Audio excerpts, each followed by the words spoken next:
Assalamualaikum warahmatullahi wabarakatuh. Hai anak-anak, apa kabar? Salam sehat untuk kita semua. Sebelum kita memulai pelajaran pada hari ini, alangkah baiknya kita berdoa menurut kepercayaan dan keyakinan masing-masing. Berdoa dimulai. Berdoa selesai. Pada pertemuan kali ini, kita akan mempelajari materi tentang perjuangan menghadapi ancaman disintegrasi bangsa. Tujuan pembelajaran yang akan kita capai pada materi ini yaitu siswa dapat mengidentifikasi berbagai ancaman disintegrasi bangsa. Siswa dapat mengolah informasi tentang upaya bangsa Indonesia dalam menghadapi ancaman disintegrasi bangsa. Siswa juga dapat menganalisis upaya bangsa Indonesia dalam menghadapi ancaman disintegrasi bangsa, antara lain seperti PKI Madiun pada tahun 1948, DITII, APRA, Andi Aziz, RMS, Permesta, dan G30 SPKI. Apa saja sih yang harus kita pelajari pada bab ini? Yang pertama yaitu berbagai pergolakan dalam negeri pada tahun 1945 sampai 1965 yang meliputi pergolakan berkaitan dengan ideologi. Yang kedua yaitu pergolakan berkaitan dengan kepentingan. Yang ketiga yaitu pergolakan berkaitan dengan sistem pemerintahan. Yang selanjutnya ada dari konflik menuju integrasi, yang meliputi kesadaran terhadap pentingnya integrasi bangsa dan teladan tokoh persatuan. Pergolakan akibat perbedaan ideologi. Yang pertama yaitu pemberontakan PKI Madiun pada tahun 1948. Pemberontakan ini terjadi pada tanggal 18 September 1948 di mana PKI membentuk Front Nasional dan jatuhnya Kabinet Amir Syarifuddin. Akibat Front Nasional tersebut, Presiden Soekarno meminta rakyat untuk memilih Republik Indonesia atau PKI yang menyebabkan terpecah belahnya kepercayaan rakyat Indonesia. Musso merupakan tokoh utama dari pemberontakan PKI Madiun ini. Musso memproklamasikan berdirinya Soviet Republik Indonesia. Hal tersebut membuat pecahnya pemberontakan PKI Madiun. Untuk memberantas PKI Madiun ini, pemerintah melancarkan operasi militer atau yang biasa disebut GOM pertama, dan pada November 1948, operasi militer dinyatakan selesai dan kota Madiun berhasil direbut oleh TNI. Yang kedua yaitu pemberontakan DITII. SM Kartosuwiryo merupakan tokoh utama dalam pemberontakan ini. Kartosuwiryo memiliki cita-cita untuk mendirikan negara Islam di Indonesia. Tujuan dalam pemberontakan ini yaitu menjadikan Republik Indonesia sebagai sebuah negara yang menerapkan dasar agama Islam sebagai dasar negara. Latar belakang pemberontakan DITII yaitu kecewa terhadap perjanjian Renville yang mengakibatkan pada 7 Agustus 1949 membentuk Gerakan Darul Islam atau DI dan Tentara Islam Indonesia atau TII di Tasikmalaya, Jawa Barat. Dalam perkembangannya, pemberontakan DITII ini menyebar sangat cepat di berbagai daerah, di antaranya yaitu Jawa Tengah yang dipimpin oleh Amir Fattah, Sulawesi Selatan yang dipimpin oleh Kahar Muzakkar, Kalimantan Selatan yang dipimpin oleh Ibnu Hajar, dan Aceh yang dipimpin oleh Teuku Dau Beureuh. Untuk menumpas pemberontakan DITII ini, pemerintah melakukan operasi militer dan menggunakan cara damai. Yang ketiga yaitu pemberontakan G30 SPKI. Latar belakang dari pemberontakan G30 SPKI ini yaitu persaingan antara PKI dan Angkatan Darat dalam percaturan politik Indonesia. Komunis dapat berkembang di Indonesia diawali dengan adanya konsep Nasakom, yaitu nasionalisme, sosialisme, dan komunisme. Golongan komunis dapat berkembang karena berhasil menjadi salah satu pemenang dalam pemilu pertama yang dipimpin oleh Baharudin Harahap. Jalannya pemberontakan G30 SPKI ini terjadi pada tanggal 30 September 1965 yang dimana pasukan PKI di bawah pimpinan Letnan Kolonel Untung Sutopo menculik dan membunuh sejumlah petinggi Angkatan Darat anti-komunis. Dalam penumpasan pemberontakan ini, pemerintah menetralisir pasukan-pasukan yang berada di sekitar lapangan Merdeka, merebut gedung RRI dan kantor pusat telekomunikasi, dan membersihkan pangkalan udara Halim Perdana Kusuma. Dokumen penting dalam pemberontakan ini yaitu Super Semar atau Surat Perintah 11 Maret. Adapun tokoh di balik peristiwa G30 SPKI, yaitu adanya campur tangan dari Amerika Serikat dalam pemberontakan G30 SPKI ini, yaitu PKI itu sendiri. Kelompok kedua menyimpulkan bahwa Soeharto berada di balik pemberontakan G30 SPKI. Bung Karno juga dituding sebagai dalang pemberontakan G30 SPKI. Berikut ini merupakan korban-korban dari pemberontakan G30 SPKI. Yang selanjutnya yaitu pergolakan akibat kepentingan. Yang pertama, pemberontakan APRA atau Angkatan Perang Ratu Adil.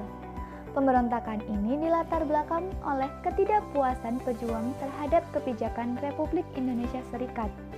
Gerakan ini muncul pada bulan Januari 1950 di Jawa Barat yang dipimpin oleh Kapten Raymond Westerling yang berdinas sebagai tentara kerajaan Belanda atau KNIL. Gerakan APRA memanfaatkan kepercayaan rakyat akan datangnya Ratu Adil dan menuntut diakui sebagai negara federal. Jalannya pemberontakan ini yaitu membunuh ratusan pasukan divisi Siliwangi dan menguasai beberapa kota di Bandung. Akan tetapi, pada tahun 1950, pasukan APRA mulai tercerai-berai. Akhir dari pemberontakan ini ketika pemerintah Republik Indonesia Serikat mengirimkan pasukan bantuan ke Bandung. Pasukan ini mendesak APRA agar segera meninggalkan kota Bandung. Dengan bantuan penduduk, APRA berhasil dilumpuhkan dan APRA kembali bergabung dengan APRIS. Yang kedua yaitu pemberontakan Andi Aziz. Faktor penyebab terjadinya pemberontakan Andi Aziz yaitu yang pertama, menuntut agar pasukan bekas KNIL bertanggung jawab atas keamanan NIT atau Negara Indonesia Timur. Yang kedua, menentang masuknya pasukan APRIS dari TNI. Yang ketiga, mempertahankan tetap berdirinya NIT atau Negara Indonesia Timur. Pada tanggal 5 April 1950, pasukan Andi Aziz menangkap beberapa anggota pasukan APRIS di Makassar dan menguasai Makassar. Dan pada tanggal 8 April 1950, pemerintah Republik Indonesia mengeluarkan ultimatum terhadap Andi Aziz yang berisi dalam waktu 4x24 jam, Andi Aziz harus melaporkan diri kepada pemerintah Republik Indonesia Serikat di Jakarta. Yang ketiga yaitu pemberontakan RMS. Pemberontakan ini dipimpin oleh Saumokil. Pemberontakan ini diakibatkan karena kebijakan pemerintah NIT yang berupaya membubarkan negara-negara bagian dan menyatukan dalam NKRI. Pada 25 April 1950, para anggota RMS memproklamasikan berdirinya Republik Maluku Selatan atau RMS yang didukung penuh oleh Belanda dan tentara KNIL di Ambon. Dalam memberantas pemberontakan ini, pemerintah Indonesia menempuh cara damai dan operasi militer. Pergolakan akibat sistem pemerintah. Yang pertama yaitu pemberontakan PRRI. Latar belakang dari pemberontakan PRRI yaitu adanya kecemburuan pemerintah di daerah dan terhadap pemerintah pusat. Pusat pemberontakan PRRI ini meliputi munculnya beberapa dewan daerah seperti Dewan Banteng, Dewan Gajah, Dewan Garuda, dan Dewan Manguni. Dalam memberantas pemberontakan PRRI ini, pemerintah melakukan operasi militer seperti Operasi Tegas, Operasi 17 Agustus, Operasi Sadar, dan Operasi Merdeka. Yang kedua yaitu pemberontakan Permesta. Pemberontakan ini dilatar belakangi akibat ketidakpuasan dengan pembagian alokasi biaya pembangunan dari pemerintah pusat. Pada 2 Maret 1957, Brigjen Samuel memproklamasikan Piagam Perjuangan Rakyat Semesta atau Permesta di Makassar. Pemberontakan ini juga melancarkan operasi gabungan, yaitu Operasi Merdeka yang dipimpin oleh Letkol Ruminto Hendraningrat dan Operasi Sabta Marga yang dipimpin oleh Letkol Sumarsono. Pada tahun 1961, pemerintah pusat melalui Kapres nomor 322/1961 memberikan amnesti dan obilisi bagi orang-orang yang terlibat dengan Permesta. Persoalan negara federal dan BFO. Pembentukan negara federal berawal dari upaya Van Mock menegakkan kekuasaan Belanda di Indonesia. Pada Mei tahun 1948, negara-negara federal mengadakan pertemuan, yaitu BFO, yang menyebabkan yang pertama, golongan federalis atau pro-Belanda yang ingin mempertahankan bentuk federal, sedangkan golongan federalis pro-republik yang ingin mempertahankan bentuk kesatuan. Akan tetapi, dalam perkembangannya muncul ketidakpuasan di negara bagian Republik Indonesia Serikat. Mereka menginginkan kembali ke bentuk NKRI. Dan pada tanggal 17 Agustus 1950, Republik Indonesia Serikat dibubarkan dan NKRI pun kembali ditegakkan. Upaya mempertahankan integrasi bangsa. Yang pertama yaitu pentingnya menjaga persatuan dalam kemajemukan, menciptakan kerukunan, mewujudkan cita-cita dan tujuan nasional, memajukan negara, mempersiapkan generasi penerus bangsa agar mampu bersaing pada era globalisasi, dan memiliki nilai strategis demi keutuhan bangsa. Demikian anak-anak pelajaran kita pada hari ini. Mungkin ada yang ingin ditanyakan? Jika tidak ada, Ibu akan memberikan tugas pada kalian, yaitu silakan kalian meresum materi tersebut, kemudian kalian foto dan dikirimkan melalui link yang akan Ibu bagikan. Mungkin sudah jelas ya untuk tugas hari ini. Demikian yang dapat Ibu sampaikan.